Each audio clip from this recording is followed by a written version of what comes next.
और अब चर्चा वास्तुशास्त्र की। वास्तुशास्त्र में कल हमने बात की थी 1 से 4 मूलांक वाले जातकों के बारे में, और आज उसी कड़ी में हम आगे बात करेंगे।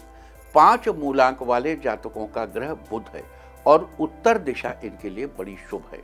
इसलिए 5 मूलांक वाले जातकों को घर की उत्तर दिशा में लक्ष्मी जी या कुबेर की मूर्ति रखनी चाहिए। 6 मूलांक वाले जातकों का ग्रह शुक्र है और दक्षिण पूर्व दिशा आपके लिए शुभ है। इसलिए 6 मूलांक वाले जातकों को घर की दक्षिण पूर्व दिशा में मोरपंख रखने चाहिए। 7 मूलांक वाले जातकों का ग्रह केतु है और उत्तर पश्चिम दिशा इनके लिए शुभ है। इसलिए 7 मूलांक वालों को घर की उत्तर पश्चिम दिशा में शहद रखना चाहिए। 8 मूलांक वाले जातकों का ग्रह शनि है, पश्चिम दिशा इनके लिए शुभ है।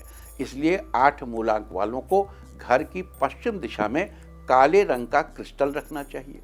9 मूलांक वाले जातकों का ग्रह मंगल है और दक्षिण दिशा आपके लिए शुभ है।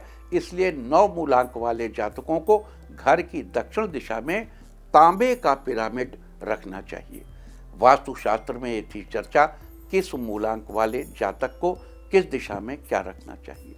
उम्मीद है कि 5 से लेकर 9 मूलांक वाले जातक इस वास्तु टिप को अपनाकर फायदा जरूर उठाएंगे। अब यहाँ रुकिए और समझिए। सामान्यतया मेटल का पिरामिड हम उत्तर पश्चिम दिशा में रखने के लिए कहते हैं, लेकिन केवल कॉपर का पिरामिड, या अगर कॉपर का रखने में दिक्कत है तो लाल रंग के कागज का पिरामिड ये दक्षिण दिशा में रखिए। दक्षिण दिशा कॉपर है, अग्नि है, और उसके लिए कॉपर बहुत शुभद है। इसके अलावा देखो, ये जो वर्ष 2025 है, अंक विद्या के हिसाब से ये बड़ा महत्वपूर्ण वर्ष है। जैसे 45 × 45 बराबर 2025, दिस इज कंप्लीट स्क्वायर। इसकी लंबाई चौड़ाई दोनों बराबर है। इसके पहले ऐसा वर्ष 1936 में पड़ा था, जब 44 × 44 बराबर 1936। उसके पहले अब ये हर वर्ष एक ईयर बढ़ता है। जैसे एक साल 87 साल बाद पड़ा, दूसरे साल 89 साल बाद पड़ा, फिर अब आगे 90 ईयर्स के बाद, मतलब एक 2 साल, मतलब कुछ ईयर्स का फर्क आता है।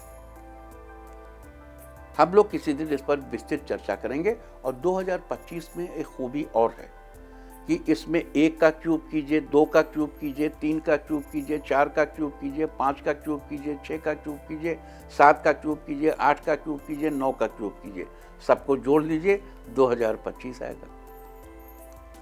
आप 20 का स्क्वायर करिए, आप 40 का, पहले 40 का स्क्वायर करिए, उसमें 20 का स्क्वायर जोड़िए, उसमें 5 का स्क्वायर जोड़ दीजिए, 2025 आएगा। तो numerically 2025 is very very important. हम लोग किसी दिन अलग से भी इस बारे में चर्चा करेंगे।